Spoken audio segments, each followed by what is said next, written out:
Notre étape du jour nous emmène à Tchouna, à 4550 km à l'est de Moscou.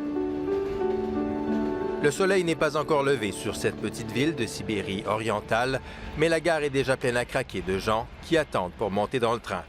Un train très particulier, un train hôpital qui sillonne les régions les plus éloignées de Sibérie pour offrir aux habitants des soins de première classe.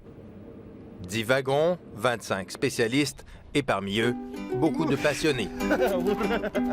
Comme Valérie Antonov, qui travaille à bord de ce train hôpital depuis plus de 3 ans. J'adore les trains. Quand j'étais jeune, je rêvais d'être conducteur de train. Finalement, je suis devenu médecin, mais je travaille dans un train. Valérie est médecin, échographiste. Et dans le train, la queue est toujours longue dans les 3 corridors devant son compartiment. J'aime mon travail parce qu'en tant que médecin, j'ai toujours voulu aider les gens, surtout dans les régions éloignées. La réalité est que ces gens ne se rendront pas par eux-mêmes dans un hôpital, dans un grand centre. Mais après qu'on les ait examinés, ils vont être suivis et traités. Le but premier du train hôpital est le dépistage et le diagnostic. Échographie, rayons X, mammographie, analyse de sang et d'urine, tout est fait sur place et les résultats sont disponibles immédiatement. Le train permet surtout aux patients de voir en une seule journée quantité de spécialistes qui leur auraient été autrement impossibles de rencontrer. Cardiologues, neurologues, ophtalmologues, et ce, entièrement gratuitement. J'ai déjà attendu 2 jours pour essayer de voir un chirurgien et un endocrinologue. Ici, en une seule journée, j'ai déjà vu presque tous les médecins. C'est très bien. Ils font tous les tests, échographie, électrocardiogramme. C'est très pratique pour les gens âgés. Tout est financé par la compagnie de chemin de fer russe RGD.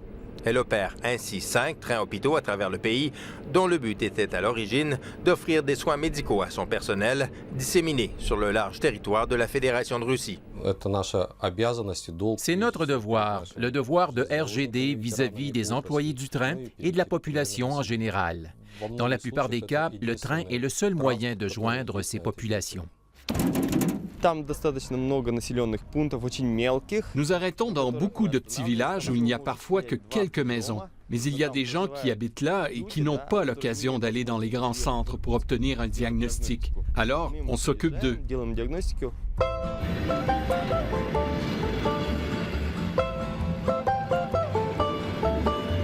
Le train ne reste jamais longtemps au même endroit, quelques jours tout au plus.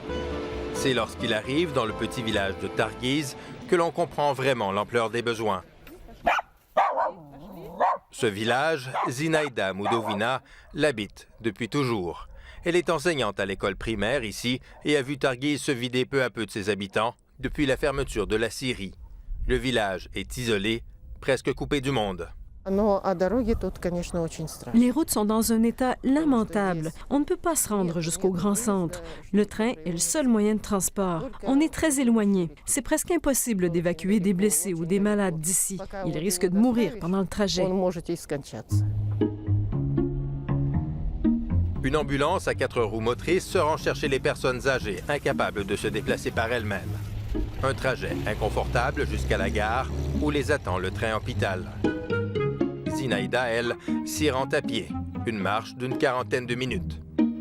Comme les autres habitants de Targhiz, Zinaïda attendait ce train hôpital depuis longtemps. Et pour cause, il ne vient qu'une fois par année. Je suis venue passer des examens. J'ai vu 5 médecins. J'ai fait tous les tests et tout va bien. Le personnel est très accueillant. Le besoin est très réel. J'ai vraiment l'impression de faire mon devoir de médecin quand j'aide ces gens qui n'ont nulle part où aller. Ce qui est aussi particulier pour les médecins et les infirmières ici, c'est que le train n'est pas seulement leur lieu de travail, c'est aussi l'endroit où ils vivent. Tous partent ainsi sur la route, 15 jours à la fois, laissant derrière eux conjoints et enfants pour vivre dans des conditions assez spartiates. Le sacrifice que l'on fait dans sa vie personnelle et familiale est totalement compensé par la satisfaction que l'on ressent en aidant ces gens. Ici, je peux lire, boire du thé. Le soir, je vais souper, puis je sors faire du sport. L'été, ce que j'aime le plus, c'est que je peux aller pêcher et ensuite, on fait cuire les poissons, on fait de la soupe. Ce qu'on ne peut pas faire en ville. Et pour Valérie Antonov, c'est aussi l'occasion de voir du pays. J'ai en tête plein de magnifiques paysages de nature, de montagnes, des tunnels. J'adore le monde des trains. Et bien sûr, je prends plein de photos. Et pour lui, découvrir son pays à bord d'un train, c'est de loin le meilleur moyen. La prochaine étape de notre voyage à bord du Transsibérien nous emmène voir l'une des plus belles sections du trajet, celle qui longe le fameux lac Baïkal. Une région où industrialisation a longtemps été synonyme de pollution, mais où des changements se pointent à l'horizon. Et je vous invite à consulter notre site Internet à l'adresse que vous voyez à l'écran. Vous y trouverez le carnet de voyage de Jean-François avec de magnifiques photos, des commentaires et des compléments d'information.